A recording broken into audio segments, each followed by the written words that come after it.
We're not going to do it all in one day. Like I said, we're going to do it over several days, and we're going to focus on different chunks. What are some parts of the nervous system?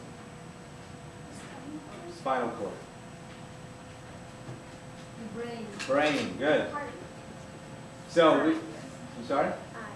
Eyes, yeah. All your senses, all 5 of your senses are parts of the nervous system. In fact, that's my favorite part to cover in this whole human anatomy, is the senses.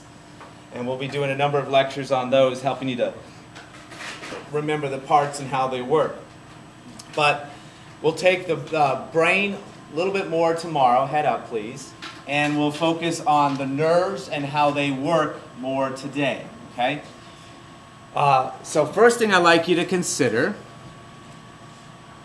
is the functions of the nervous system. What do you think the nervous system does for us? Alexis? What do you think the nervous system does for us?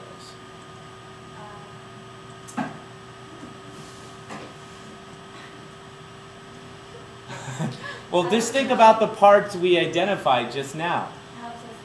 Helps us think. That would certainly be important, yes? Help us know when we ourselves if we do something wrong to our bones. Okay, lets us detect pain and injury. Absolutely. Okay, gives us information about the outside world through our eyes, through our sense of smell, taste, touch. Javier? Helps us hear. Well, that would be, yeah, information from the outside world through our senses. So, to kind of summarize what you just said, the nervous system connects us with the outside world through our senses. Connects us with the outside world through our senses. Without your 5 senses, there is no way to get information into your brain, therefore you can't learn, you will never develop. You would never learn how to speak, how to walk, without being able to get information from the outside world. To connect with the outside world through our senses. The second thing that you didn't quite say is to make decisions and make sense of the world. So this is basically what happens. We get information from the outside world. Ooh, there's that bear coming towards me over there. You look at it and you make decisions. The bear is walking towards me, he's big and scary, he looks hungry. The decision is run away, okay? So you make that decision in your brain and then you do something with it. You send it out. Maybe you're going to use that information to protect yourself from injury. Sometimes that information is used without you even being aware of it, okay? These are things called reflexes that we're going to talk about today. You can put your hand on a hot stove and you don't have to think about what you're going to do. It just happens. The reflex is built in. So the nervous system protects us from injury. Or you can think and you can choose to react and run away from that bear. And the nervous system controls bodily functions. Some of those you have direct control over, like the muscles of your skeleton. Others are organs. You know, your nervous system will control your stomach and the acids that are produced there. You don't have to think, well, gee, it's getting about lunchtime. I better start producing some acid in my stomach so I'm ready for that pizza. It happens automatically. It's programmed in. Okay? Again, you guys don't have to write things down word for word the way I wrote it here. If you like to change into a different word or make it shorter or summarize, that's fine. That's part of the skill of note-taking. Because many times I'll go faster than you can. You won't be able to keep up with it. In fact, I'm going to go on right now to the next slide. On this slide, we're going to look at how the nervous system is organized. And we're going to, if at this point you don't have at least half a page, you might want to start on a fresh piece of paper and then you can add some other notes to the bottom of that, because this is going to go all the way down the page. And I'm kind of flowcharting. I'm putting it in boxes to show you how the stuff is organized. The main part of your nervous system is called the central nervous system. You can see the brain there, but it's not just the brain, it is the spinal cord. This is the thinking part of your brain. No, I didn't misspeak. Your spinal cord can think for itself. It can make decisions for itself without the help of your brain. We call this the central nervous system, which is sometimes abbreviated CNS. Now, do you think you might see a little table like I'm going to show up here on the quiz next week? Yes. Yes. You think it's going to be missing some pieces? Yeah. You think it will be the pink stuff or the yellow stuff? Yellow. Pink. Pink. So I just told you now a big chunk, the whole front of your quiz, exactly what it's going to look like. And some of you won't pay any attention to what I'm going to say. But central nervous system. So I might ask you to write CNS. That's how we sometimes abbreviate that. Central means in the middle, the core, the main thinking part. As we look at a computer over here, I have a bunch of different parts, right? Which of those parts would you call the central part, the thinking part, Liam? Well, the hard drive just stores information. It's not actually the thinking part. Well, what do you mean by computer? This is all the computer. Can you be more specific? No? Yeah, you guys sometimes call this the tower, right? You might have heard it referred to as the CPU. No, this part here, this box. This is not the monitor. Monitor is a whole separate piece. Okay? So this is the central processing unit. Inside this, you have the little chip. Head up, please. You've seen the commercials for those chips. Doesn't become a computer until they plug in that little Intel chip. The chip is where the decision's made. Yeah, the hard drive's important and works with that, but the chip inside, this box, this main box here, is where the decisions are being made. That would be the equivalent, our equivalent, of the central nervous system. Okay? Making the decisions. Spinal cord and brain. Now, that computer would be worthless, totally useless to us if it didn't have this, if it didn't have this, if it didn't have some other stuff connected to it.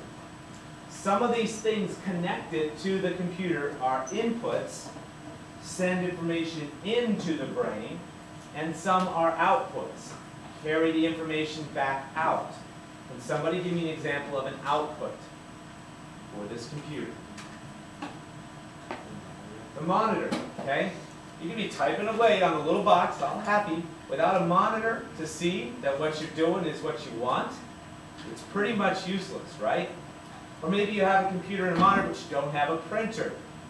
You know, you can type up your paper, but if you don't have a way of printing it out so you can share it, it's not going to be very useful. Does this make sense? So just like a computer, we need outputs. I might have the cure for cancer stored in my brain. But if I'm not able to speak, to write, okay, to move and act it out for you, I can't share that information. It would be worthless. It would be trapped inside my brain. So we need both inputs and outputs. Outputs get the information out. Another example of an output, do you think of another? Monitor, printer, any others? No? Not talking to me. Speakers. Speakers would be an example of an output. Inputs then for the computer that sends information into it are keyboard and mouse. Some things work as both. My connection, yeah, a webcam is an input, you're right. My connection to the internet is both an input and an output. You understand why? Information comes from the internet to it, and I can send email and information out that same cord. Now, in our system, we have two separate branches. One is for inputs, and one is for outputs. That's why we're branching off like that. The input branch is called the afferent nervous system, spelled AFFERENT, nervous system. Afferent. The output branch over here is called the efferent nervous system. EFFERENT nervous system. Underneath the afferent here, I've written comes from receptors. If you don't like that word, you can change it to nerve endings. That's what I mean by receptors. All around your body, There are nerves that pick up information. Detectors. Kind of like my webcams, right? They can pick up that information and they can send it to the brain. Notice the green arrow going to the brain. That's the path. That's the way it goes. This would be like the keyboard and the mouse I talked about over there. The efferent branch is just the opposite. That would be like the printer and the monitor and the speakers over there. It's going to carry information away. It's going to allow me to do something with it. I see the bear through my eyes, and it goes to my brain. My brain goes, ooh, big scary bear coming towards me, run away. It sends a signal out, gets my muscles moving so I can run away. Under the efferent nervous system, it says, goes to glands and muscles. Goes to glands and muscles. This branch doesn't just deal with, the muscles of your skeleton, like your biceps. It also deals with glands and smooth muscle, stuff that you don't have control over. Your brain can send a signal to the smooth muscle of your stomach to have it produce acid so that it's ready for a meal. And that all happens through the outputs, the efferent branch. Okay, now, one little way to remember the difference between A and E, A being the input and E being the output, is the word effect. There's two words, actually. There's effect with an A and effect with an E. I knocked into the trash can and it fell over. The effect was it fell over. The cause was me kicking it. Cause and effect. When I use the word like that, cause and effect, is it A or E? E for an effect, okay? I went to the movie and it made me really, really sad. It really affected me.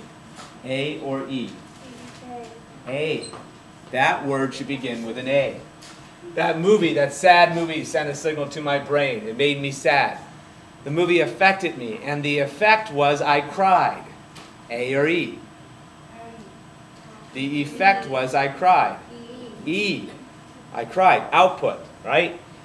It affected me. It sent a signal to my brain. The effect was I cried. We often misuse those words or misspell them. So now we're going to look at this branch, and we're going to break it into two. So it'll look like this. We have what's called the somatic nervous system and the autonomic nervous system. Somatic nervous system and autonomic nervous system. Over here I've drawn this bodybuilder posing for you. Over here I've shown some organs. There's a reason for that. Notice I use color and pictures whenever possible because it makes it much more brain friendly, much easier to remember. The somatic nervous system goes to your striated muscles, the muscles that you have control over, that you can move. Soma refers to the body. These are the muscles of the body. So obviously my brain can make a decision to run away from the bear, and my muscles now move. But there are other decisions that you don't have under direct control. They are controlled by your autonomic nervous system. Autonomic kind of sounds like automatic, and this is kind of automatic. You don't have direct control over it. Your body deals with it automatically. So it's not automatic, it's autonomic, but it sounds like that. Making the acid in your stomach for the pizza. That's your autonomic nervous system dealing with that. Sending signals to glands like your adrenal glands, like your pituitary, like your any glands, I'm drawing a blank here, any glands that control things in your body are all controlled by the autonomic nervous system. Now, we abbreviate these, A and S. You might want to write that down. And this one, S and S. And you probably noticed that this is also kind of A and S. Well, we don't abbreviate it that. When someone says the A and S, they're referring to this piece right here, the autonomic nervous system, ANS. And I might ask you to do that on the quiz. Wink, wink. All right. Last two branches are breaking off this one, the autonomic nervous system, the ANS. And those two branches are called the sympathetic and parasympathetic. Sympathetic and parasympathetic. So this says SYMPATHETIC. Underneath it, it says stimulates. Stimulates. It gets things going. And here you can see a little guy that's getting bit on the butt by a lobster. And he's jumping up. Okay? Over here, I know you can't see my drawings, but...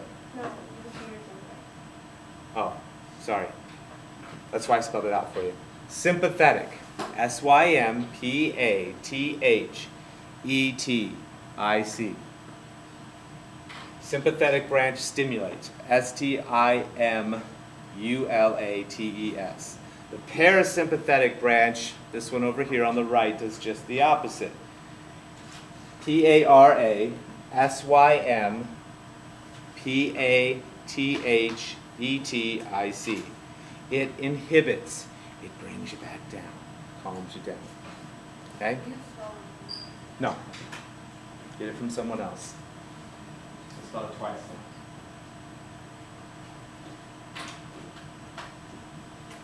Are you guys getting this? Yes. Nicole, can you hear me? Can you hear me?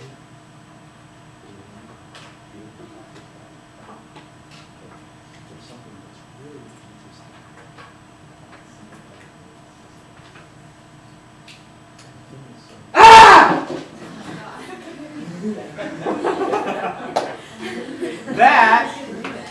That is the sympathetic nervous system. I might give me a heart attack. Oh no, he's freaking out on me. He's lost it. Okay, that is your sympathetic nervous system at work.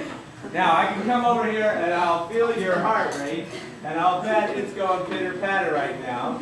Okay, and that is because that nervous system received a signal which it thought was a threat, and it sent out a signal through. I got you all worked up.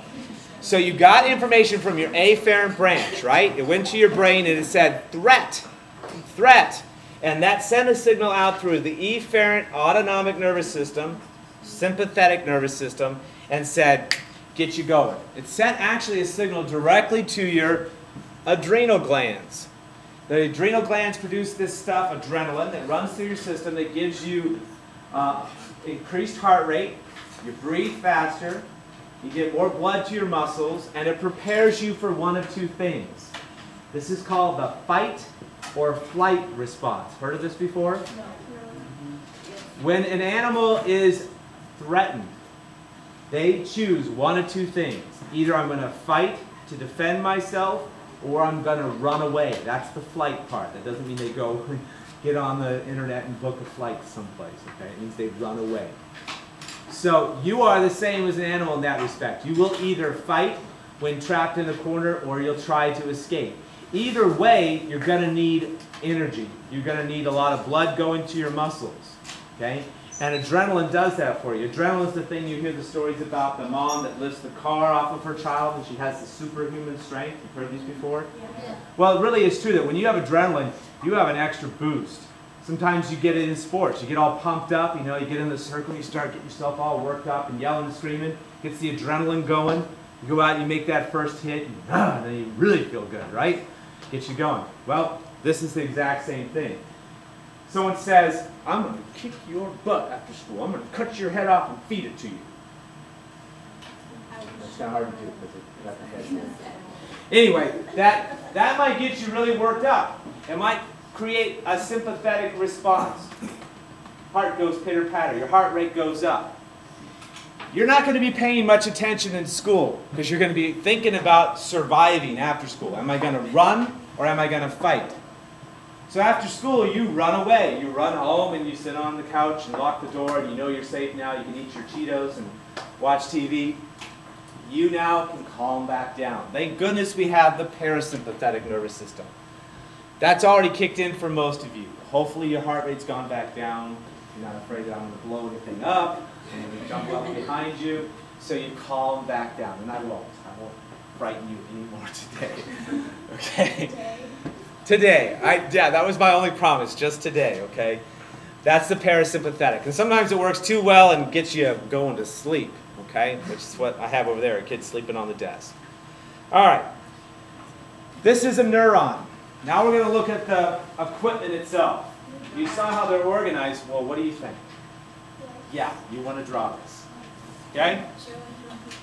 We're going to look at the individual nerve cells. When I say neuron, that's another word for a nerve cell. Now, normally nerve cells look more like that one over there, kind of round and doesn't have all this other stuff sticking off of it. When you think of nerves, you think of long, skinny things. When you pull nerves out of your frog, they're going to look long and skinny. This is the part you're thinking of. But there's more to it than that. There's a part back over here on the left-hand side where the decision's actually made. Okay? Nerves have to make decisions, and the neuron has this part that makes the decision.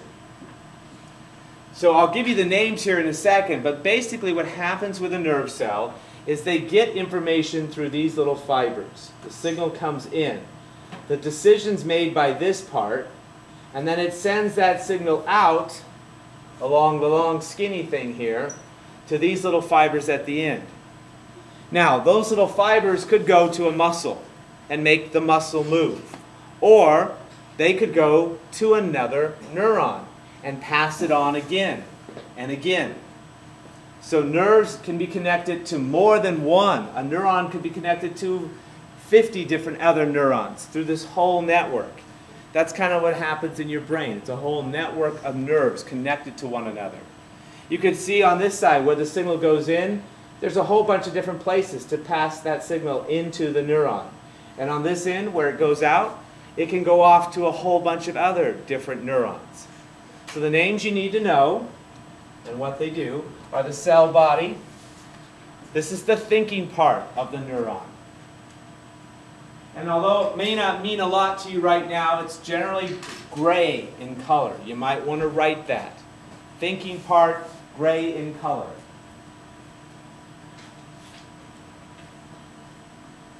Thinking part, gray in color. This is where the decision is made, okay, in a neuron. This part here, all these fibers around the outside, you know, like fingers all coming together on your hand, those are the dendrites.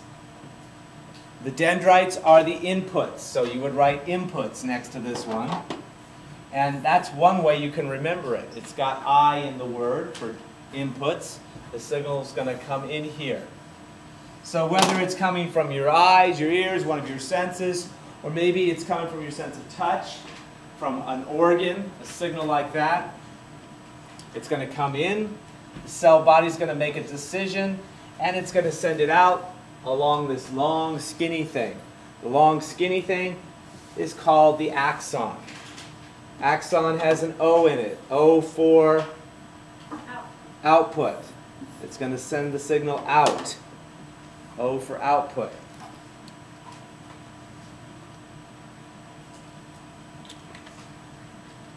Now, you can think of that output as this one long wire. And that wire is not going to work properly if it doesn't have the coating on the outside like we put on wires. That coating or covering that makes this work properly is called the myelin sheath. M-Y-E-L-I-N. Myelin sheath. Okay? And it looks like these little sausage links on the outside. The axon is inside that. The actual cable, if you will, that carries the signal is inside the sheath. That sheath forms when you're developing and continues to form after you're born as a baby. And not until that sheath is formed completely will you be able to do certain things, like walk. Can't take a 1-month-old and teach them to walk. Their brain has not fully developed. But once that covering has developed fully, the signal's passed along, and is at this point either going to be carried to a muscle, an organ, something that's going to do something with the signal, or it's going to be passed on to another neuron. This place where we connect one to the other is the synapse. S-Y-N-A-P-S-E, the synapse. So your little definition you might want to write with that word is connects to organs and muscle or another neuron. That's where we make the actual connection to pass it on to something else. I'll just tell you a real quick story about the myelin sheath.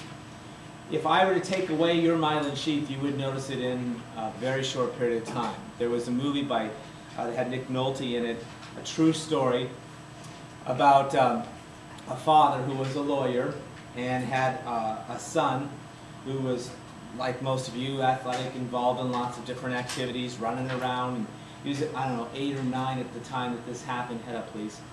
And he started to lose some of his abilities. He started to bump into stuff. He wasn't as coordinated. He couldn't run well. Then he couldn't walk well. Then he couldn't even swallow his own saliva. He was trapped inside his own body. Couldn't speak. Couldn't do anything. He had inputs. He could still hear, taste, touch, smell, but he couldn't do anything with it. The outputs were being eaten away, or more specifically, the coating on the output, the myelin sheath, was being eaten away by his own body. Imagine if you lost your ability to do anything. Okay? It's not like just being paralyzed on part of your body. You can't speak. You can't even swallow. Right? You couldn't write, couldn't do anything. I mean, there was no way. You could say blink once for yes and twice for no. You couldn't even do that. You had no way of knowing that the information was getting in there, but it was. We found out later. Well, the dad went to all the experts. Experts couldn't figure out how to repair this myelin sheath or keep it from being eaten away further. So the dad just was desperate. He started spending all his free time in the library, in the medical library. And he eventually concocted this treatment, which was basically olive oil. It's called oleic acid. Gave this to his son, and his son recovered some of his abilities. And the doctors were all amazed. They still use this treatment now for other people with that kind of condition. And what they found out is that if you give it to them early, it never reaches that point. So that's pretty amazing. Someone with no medical background was able to come up with a cure because he was motivated to help his son. That myelin sheath is real important. Okay, now if you look over here, I don't know if anyone's drawn this, I'm kind of showing you a zoomed in version of the of a synapse, of where that connection takes place. So here you see one end, that would be like these fibers over here. It looks kind of like a fist. And then you see the other nerve, the other neuron. One of these is connected to the end of it. And it looks like this, a little cup around it. And what we know is that the signal that goes down the nerve is an electrical signal. And when it passes it on to another nerve, it does it without touching. Well, I don't know about you, but the blow dryer doesn't work unless I physically plug it in the outlet. I can't get it to work by just bringing it close to the outlet. So there's some little magic that takes place in this little space here called the synaptic cleft. And that magic is as a result of some chemicals. The chemicals are called neuro, for brain, transmitters because they transmit. You don't need to write down the example there. But what I wanted you to see is that this is electricity. Electricity is carried through those nerves, so the little fibers at the end, and then when it reaches this end, it's able to pass that signal on to this nerve by using these little chemicals in the space in between. This is real important to scientists and real important to you, because if you don't have the right number and type of chemicals in this little space, it totally affects the way you think and feel. Dopamine and serotonin are examples of these chemicals. And if you don't have them in the right amount, you might feel sleepy, you might feel anxious, you might feel depressed, you might not be able to concentrate, you might not be able to think clearly. All of those things are affected by the chemicals in that tiny little space between nerve endings. What is stuff in the green say? Stuff in the green, boy, I'm losing my voice already. It says neurotransmitters. You don't need to write these examples. I've just given you, some of you might have heard of these chemicals. Okay? And you can take drugs, you can get prescriptions for drugs that are designed to help you when these things are not in the right amount. Maybe you feel depressed all the time. It could be as a result of something like that. Okay, so that's what's happening right here at the end. Let's do a quick little model of the nervous system. For this, I need you to stand up. And we're going to link up hands. We're going to make one long chain starting here, all the way down the row. Come on, play along. Are you kidding me? You're in 8th grade. All you got to do is stand and hold hands, okay? We're going to sing Kumbaya together. Come on, link up. Just link up in here. Well, that's not even your row, is it? Oh. Get back where you belong. Look up here. Over here. Hey, if one person breaks the chain, this doesn't work. Hook up. It's only take us a few minutes, guys. Over there. Hook up all the way over here. Okay, so Nicola is going to be our mouth, our voice, okay? And she's going to respond when she feels pain. You're going to feel pain because Liam's going to squeeze your hand. Now the signal is going to start here. I'm going to poke you, and then you're going to squeeze. Go ahead and squeeze. And it's not that hard. Pass it on. Squeeze. Squeeze. Come on, guys. Squeeze. Don't squeeze until you've had your other hand squeezed. Pass it on. When it reaches you, Nicola's going to say, ow. This is a little contest, guys. You're going to go against the rest of my classes today. This is your practice one. Okay, that took a little while. Each of you are like nerve cells, neurons. So again, we're going to try this and see how quickly we can pass it through the entire class. Ready?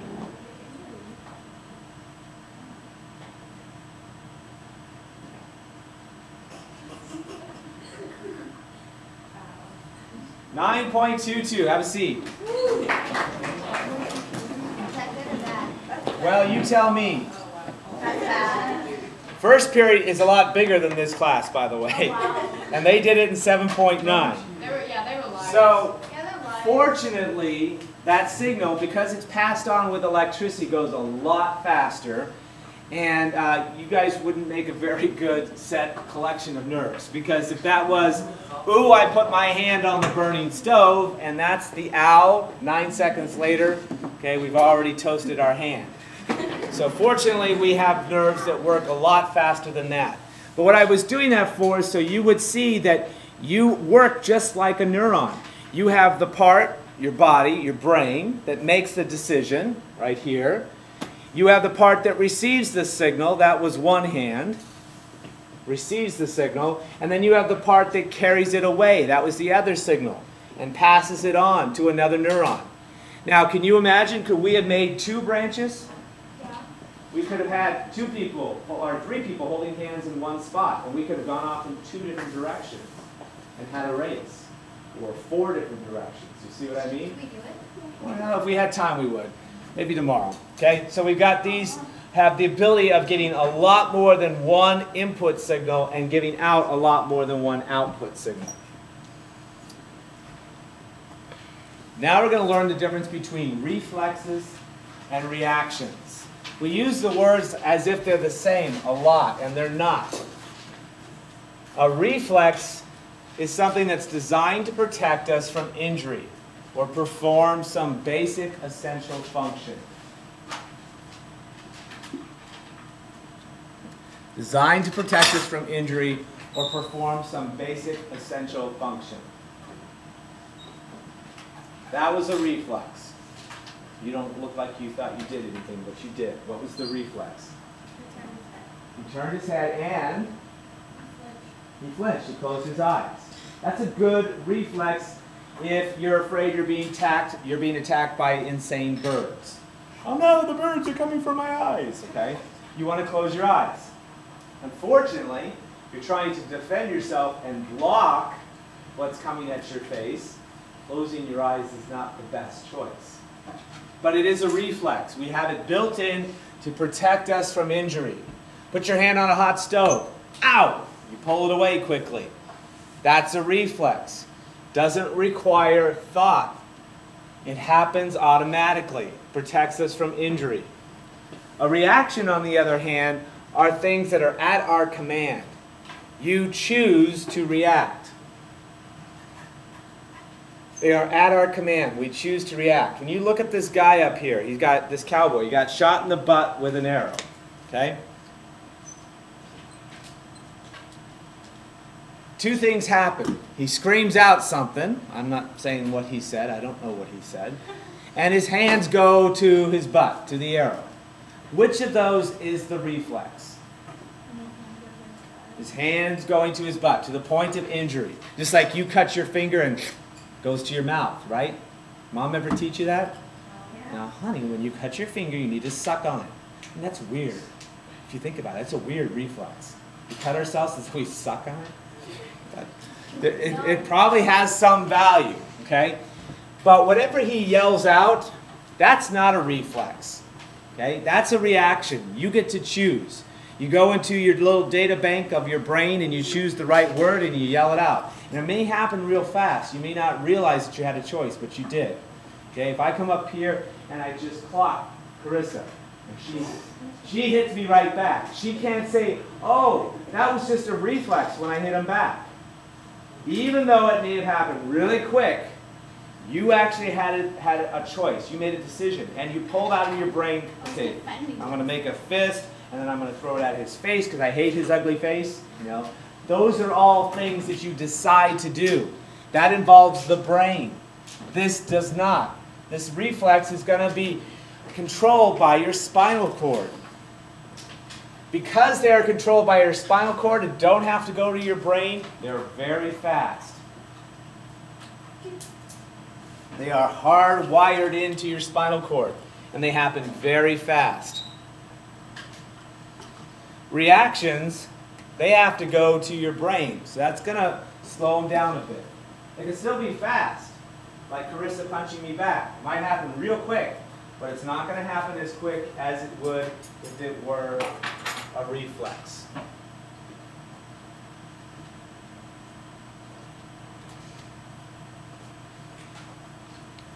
Sometimes the decision, like I said, you may not even be aware that you're making a decision. She is still deciding to punch me. You know, I say, David, your mama wears combat boots. And he's like, and you think of something to say, and you shout it back at me. That involved your brain. It isn't a reflex.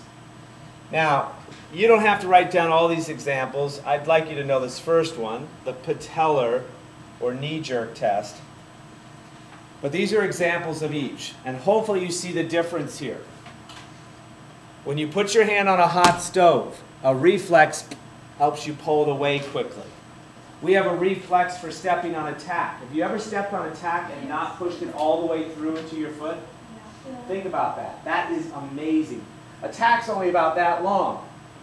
And you step on it, that means in milliseconds, less than that, as soon as your foot picks up that signal, it sends it to your backbone, your spinal cord. The decision is made to do a couple of things. To shift your weight from that foot to the other foot and pull that foot up. And that all happens like that.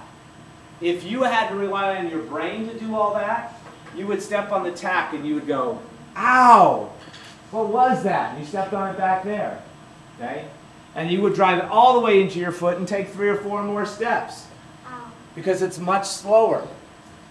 Hand on a hot stove is also an example of a reflex. Javier?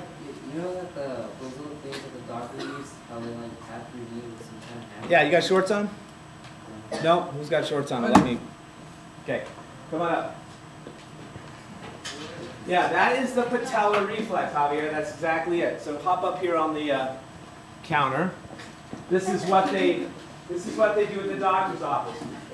People are funny, you know. It's like, ooh, I'm going to be tested. I got to pass this test. We got to concentrate. You don't have to concentrate. Swing your legs around this way. Okay?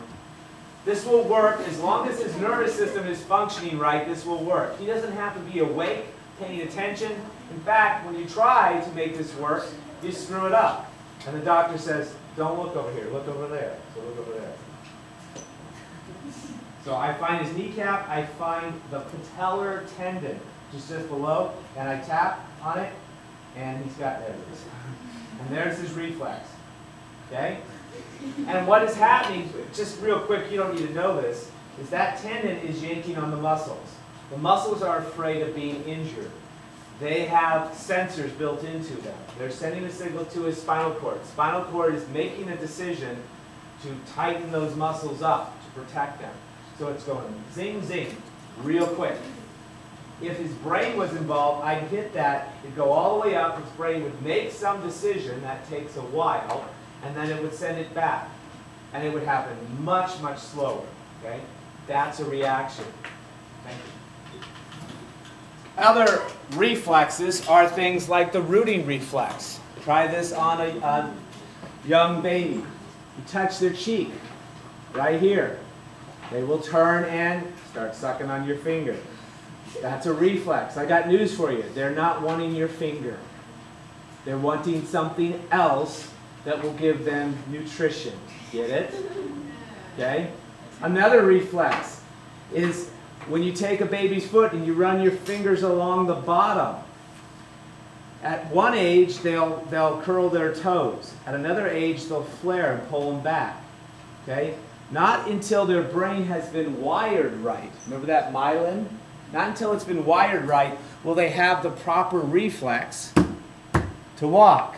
You're not going to be able to walk like that. You've got to have the proper reflex. So until the baby responds that way, this is called the Babinski, until they respond that way, there's no way they're going to walk. You can try to force them all you want, and, move their little legs, but their brain has not been wired.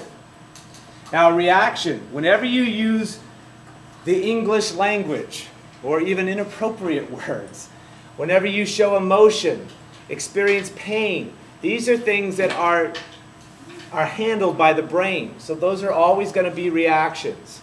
You hit your thumb with, that's the patellar reflex there. You stub your toe. That's a reaction when you yell out in pain. You hit your thumb with a hammer. What you yell out is a reaction.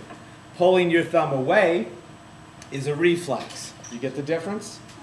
Okay. Now before you start writing all this down, here's all you have to do. I'm going to try to make this simple for you guys. This is just to give you a picture of what it would look like, a little more detailed. But all you need to do is draw the outline of that shape and then draw that gray butterfly in the middle. And then we're going to identify some things on it. Okay? Should we leave a lot of space by it? Leave some space to the left of it here because we're going to show you something called the reflex arc. It's called the reflex arc. This is what I was just showing there with the patellar test. So when Sam came up, I was sending a signal into his spinal cord. His spinal cord was making a decision, and then it was sending an output right back to his muscle. That's what this is showing. So if you don't realize what you're looking at, this is a slice of your spinal cord. This was your spinal cord coming down. We've cut into it. And what you see are two different kinds of tissue, gray and white. On your neuron, I had you identify what part is being gray. What part was identified as gray? Cell body. Cell body. This is the thinking part of your spinal cord. They call it the gray horns.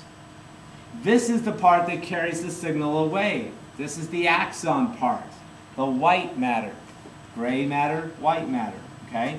So this thinks and this carries it away, the white stuff. And you can see how the nerves connect there in this picture. Now, I'm going to use kind of some technical fancy words here, but I'll summarize this for you, so don't worry about writing all this down right now. I'll try to keep this real simple. Are you supposed to know? I want you to know the arc. When you take notes, guys, if you just write what I wrote up here, that's only partially useful. What makes it really useful is when you put it into words that make sense to you. This is a lot of technical stuff. What I want you to get from this is that we send a signal in, we make a decision, and we send a signal out. So what I would do, changing all this into brain-friendly language, is I would say afferent in, signal comes in here, and I just write afferent in parentheses and show the arrow going in. That would be like the signal that comes from your hand when it's on the stove. That pain signal would be an example. Pain coming in. Then I would identify this big gray butterfly as the gray horns. And I would put in parentheses, makes the decision. This is where the reflex happens, where the decision is made. Makes the decision. Once the decision is made, then we send it straight back out. It never had to go all the way up to the brain. The decision was made way down there in his spinal cord. Okay? That's why it's so much faster. And the branch that carries outputs is the efferent branch. So I'd put efferent branch out, or outputs, carry signal to muscle. Put your hand on the hot stove. Gray horns make the decision to move it, and then they send it to the muscle so you can move it. And that all happens very fast with a reflex. And I believe on your homework tonight there is a question about stimulus and response. Which always happens first? Stimulus. If you don't remember those two terms, you might write it down. Stimulus comes before the response. Maybe the response is a reflex and very fast. Maybe it's a reaction and it takes more time. But the stimulus comes first. I jab you in the eye with my giant nail. That's the stimulus. The response is you scream in pain and sue me. Okay?